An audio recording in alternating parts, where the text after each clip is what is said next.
மாறிடுச்சுனா video எடுத்து நம்ம அனுப்பிச்சு விட்டா அதை க்ளைம் பண்ணணும். சரி விட பிரிடா பிரி அதான் பிரிச்சு தானே இருக்கு.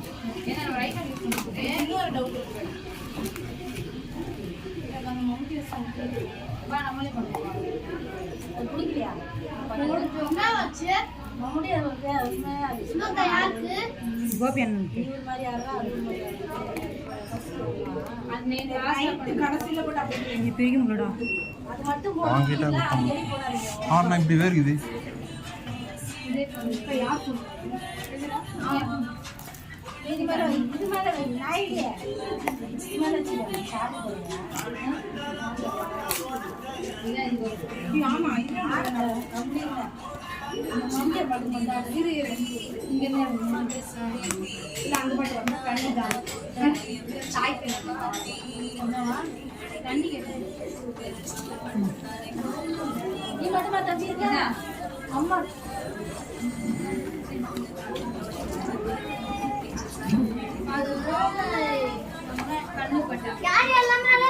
இருக்கா?